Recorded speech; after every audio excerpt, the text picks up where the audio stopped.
A recent report by World Economic Forum on Global Gender Gap Index, Pakistan का number second last पे आता है. That means out of 146 countries, Pakistan का number 145 पे है. हमारे अपने मुल्क में औरत को जेंडर बेस्ड डिस्क्रिमिनेशन फेस करनी पड़ती है, और ना सिर्फ ये है, उसको गैर इखलाकी तरीके से देखा जाता है, पेश किया जाता है और फिर कत्ल भी कर दिया जाता है. I don't know what are the right words to put this कि एक 17 साल की बच्ची जिसको कत्ल कर दिया गया just because वो टिकटॉकर थी या कंटेंट बनाती थी जिसे आप लोग ही फॉलो करते थे, आप लोग ही यहाँ तक लेकर आए हैं और आप लोग ही आगे पहुंचाने वाले हैं, प्रमोट करने वाले हैं. उस बच्ची को कत्ल कर दिया एक 22 साल के बच्चे ने, जो अब रिवील हो रहा है कि बच्ची की तरफ अपनी फीलिंग्स को कंट्रोल नहीं कर सका और उस वजह से उसने उसको कत्ल कर दिया है. ये क्या जायज है कि वो बच्ची दुपट्टा नहीं लेती थी, कपड़े ऐसे पहनती थी या वीडियोस बनाती थी, तो इट्स वेरी ओके कि उसका कत्ल किया जा सकता है, उसको जस्टिफाई किया जा सकता है.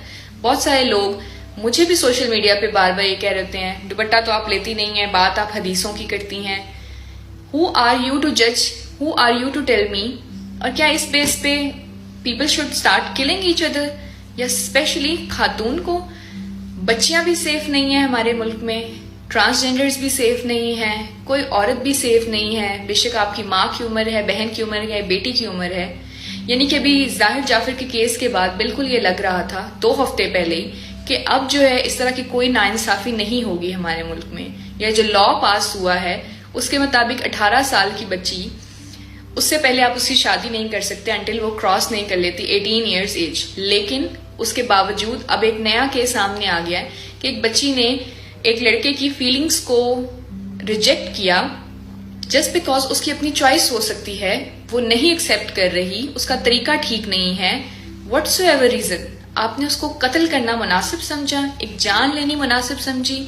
और सबसे ज्यादा तकलीफ की बात यह है कि लोग उसको जस्टिफाई कर रहे हैं कि वो कपड़े ऐसे पहनती थी, वो कैमरा के सामने आती थी, वो टिकटॉक बनाती थी, और ये स्टार्ट है एक बहुत बड़े क्लीनअप का जो जल्दी ही हमारे मुआशरे से एक गंदी औरत को खत्म कर देगा.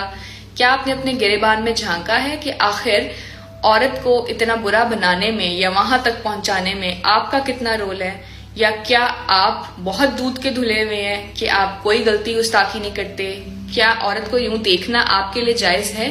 क्या औरत को इतना मजबूर कर देना कि वो घर से निकले और काम पे जाए, ये उस मर्द को ज़ेब देता है जो मुहाफिज बन के बैठे हुए हैं?